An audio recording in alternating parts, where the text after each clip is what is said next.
welcome to the city of Malaga.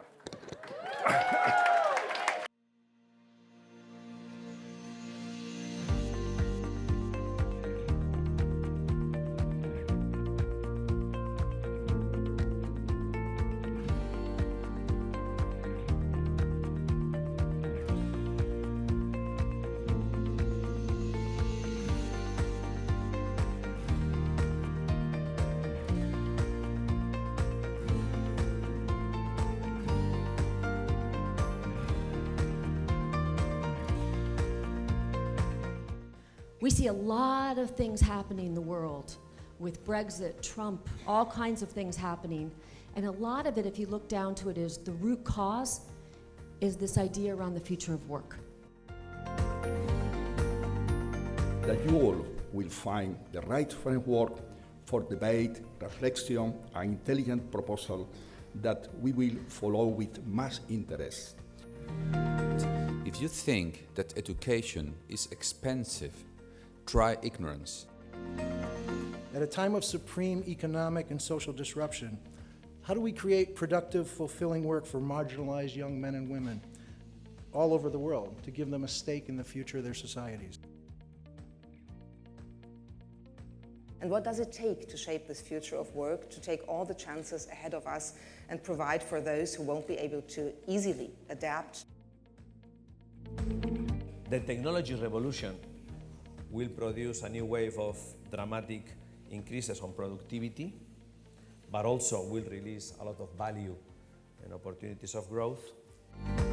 We can create a more inclusive economy and a more inclusive world. There is a bright future. There is a future of work. There is no denying that. A lot of people will have to transit from the manufacturing to the services. And yet in the services, a lot of it will also be done by robots.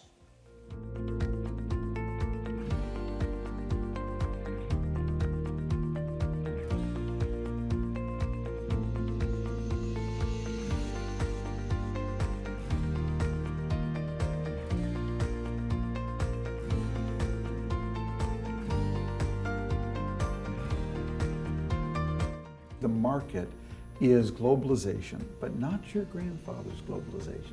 That was containers on ships and planes. I think what's driving globalization today is actually digital globalization.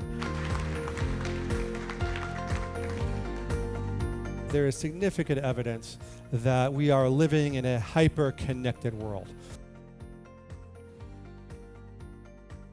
I think one of the key things that we will think of about work in the future is not just how to replace people with computers or how to do things like that, but how to create new combinations of people and computers that are smarter than anything on our planet has ever been before. The creation of positive elements in humanity will be driven by technology. The technology is actually the savior, not the threat.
One of the things that music does when everyone can hear it quietly is transports you and sends messages of peace and love and hope through music.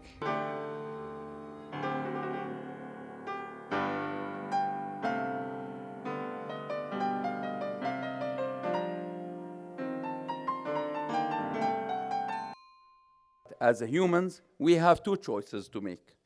The first choice, the choice of coexistence, with which such great buildings are erected. And the second choice is the choice of war and non-understanding, with which art, intellect, and love are all suppressed.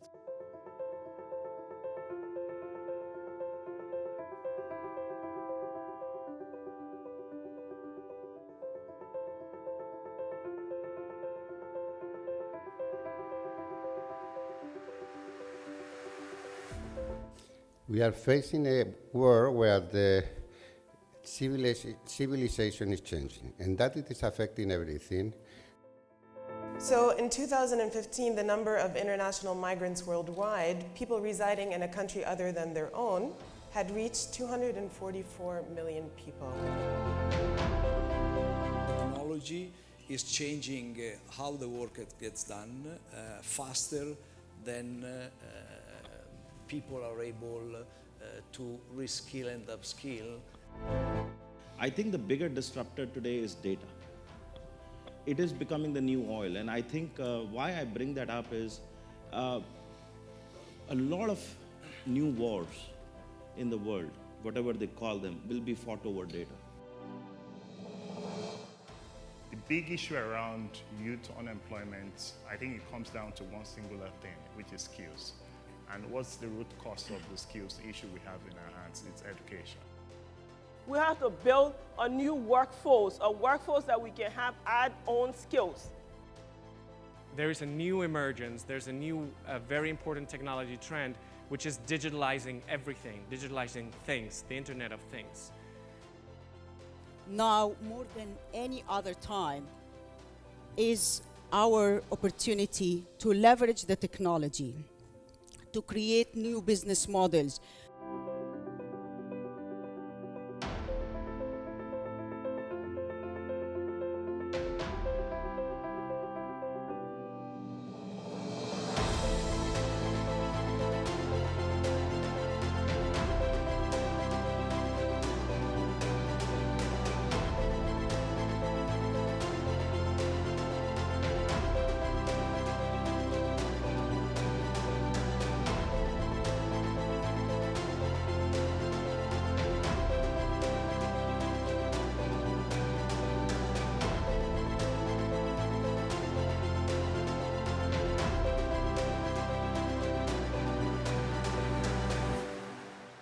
We believe in the innovative thinking and in the ability to anticipate the future, and these values go together with collaboration.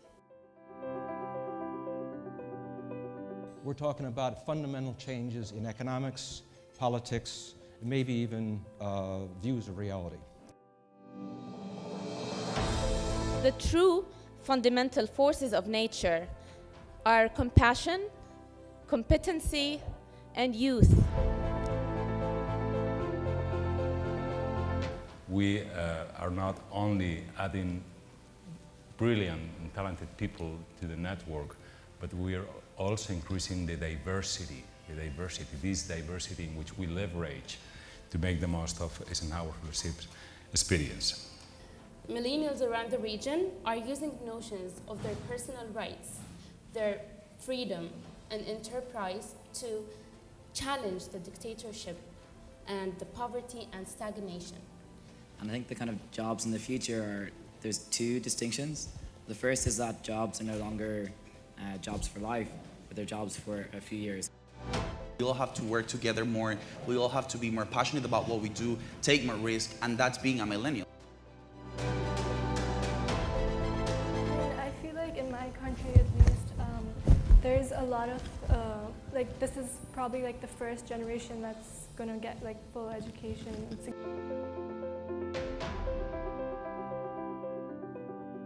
We are looking to collaborate. We're empowered now. We can do outsourcing and crowdfunding, and we have all these tools in our hands.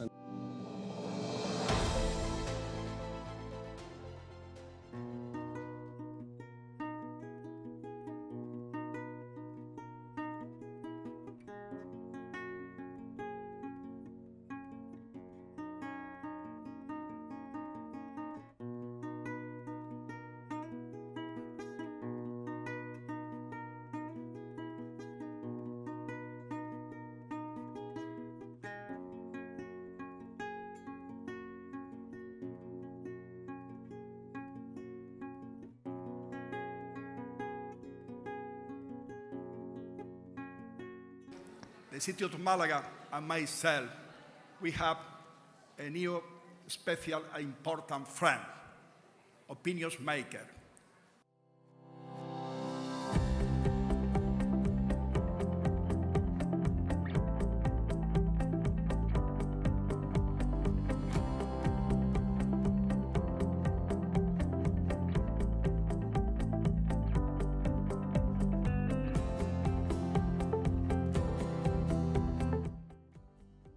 Eisenhower Fellows play hard and work hard.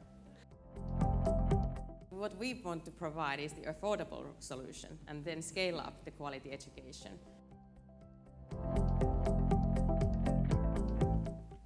So in other words, one teacher scaling for 100,000 students. It means that we can get closer to solve the global problem, how we can find teacher for 1 billion people looking for education. That's what we're about, is changing the world. And sometimes it can seem a little lonely or frustrated when you think it's a one-by-one thing, but that's what does it. It's the cumulative impact of individual behavior, and these individuals together, Eisenhower Fellows, are truly, truly making a difference and have.